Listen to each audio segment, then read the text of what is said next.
Hey everyone, welcome to my channel. In my today's class, we are going to learn what is agreement and what is contract and their differences. So without wasting any time, let's get started. So हमारा first point है contract define इन section 2 sub clause H. Contract की जो definition है वो section 2 sub clause H में defined है Indian contract act 1872 के। Second point है an agreement between private parties creating mutual obligations enforceable by law.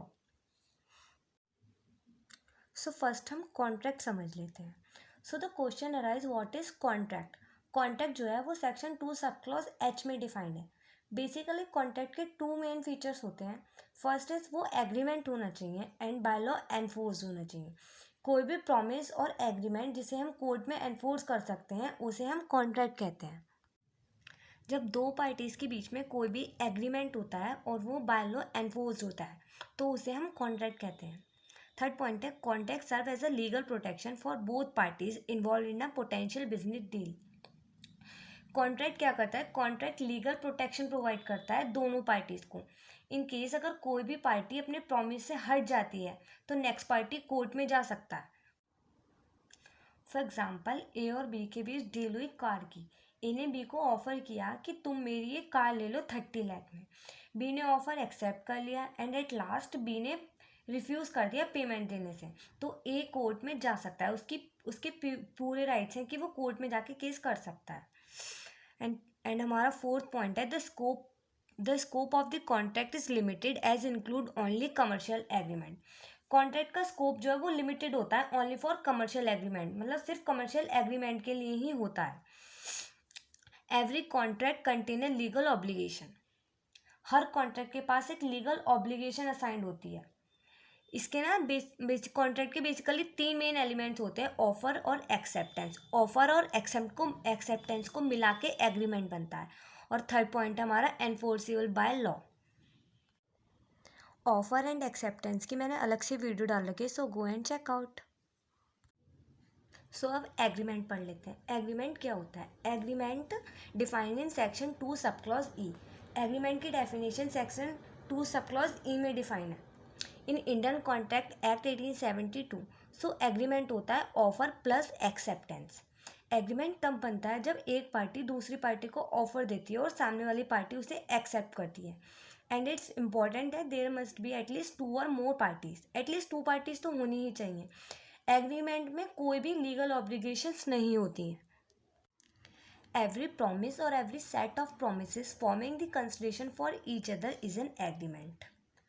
जहाँ पर दोनों पार्टीज़ को कंसिडरेशन मिले। कंसिडरेशन होता है मीन समथिंग इन रिटर्न। जब हम कुछ दे रहे हैं तो उसके बदले में हमें कुछ मिले। फॉर एग्जाम्पल ए ने बी से कोई घर जो है वो रेंट पे लिया, तो ए के लिए कंसिडरेशन क्या हुई? घर। और बी के लिए कंसिडरेशन हुई रेंट। जब दो पार्टीज़ आपस में एग्रीमेंट करती हैं कंसिडरेशन के लिए। थर्ड हमारा पॉइंट है an agreement is simply an understanding और अरेंजमेंट बिटवीन टू और मोर पार्टीज़। एग्रीमेंट क्या होता है? एग्रीमेंट सिंपल वर्ड्स में ये है कि दो लोगों के बीच की अंडरस्टैंडिंग और म्यूचुअल कंसेंट पे बेस होता है। For example A promise to B to sell his laptop for ₹25,000 and B accept to purchase it for the set amount. A ने प्रॉमिस किया बी से कि वो अपना लैपटॉप जो है वो 25,000 में बेचेगा एंड बी ने वो ऑफर एक्सेप्ट कर लिया कि वो उस चीज़ को परचेज कर लेगा, लैपटॉप को। तो ये एक एग्रीमेंट हो गया। It is the meeting of the minds in a common intention and is made through offer and acceptance. ये दो लोगों के बीच की कॉमन इंटेंशन पर बेस्ड होता है कि जिसका फर्स्ट एसेंशियल होता है ऑफर एंड सेकंड होता है एक्सेप्टेंस। मीन्स अगर ए जो है मतलब फर्स्ट पार्टी ऑफर करती है और सामने वाली पार्टी उसको एक्सेप्ट कर लेती है तब एग्रीमेंट बनता है। अब आता है difference between agreement and contract. ये बहुत ज़्यादा मेन है, मीन सबसे ज़्यादा एग्जाम में यही आता है। फाइव नंबर का क्वेश्चन कि एग्रीमेंट और कॉन्ट्रैक्ट के बीच में डिफरेंस क्या है। सो हम देख लेते हैं। एन अरेंजमेंट बिटवीन टू और more parties that is not enforceable by law. एक ऐसी इनफॉर्मल अरेंजमेंट जो दो या दो से ज़्यादा पार्टीज़ के बीच में होती है but it's not enforceable by law, मतलब बाय लॉ एनफोर्स नहीं होती है। कॉन्ट्रैक्ट में a formal arrangement between two और more parties that is enforceable by law.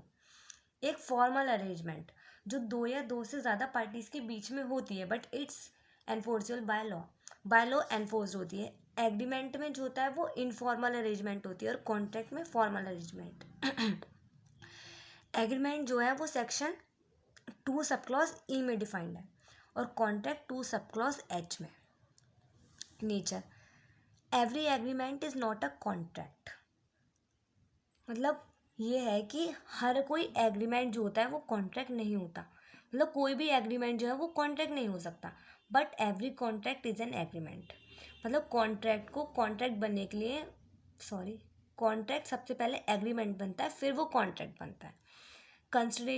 Consideration agreement में नहीं होती है और कॉन्ट्रैक्ट में कंसिडरेशन होती है। Nature and agreements. Nature, an agreement needs not to be given in written. Agreement ज़रूरी नहीं है कि रिटन में ही हो, बट कॉन्ट्रैक्ट जो होता है वो रिटन और रजिस्टर्ड होता है। अब आगे मीनिंग।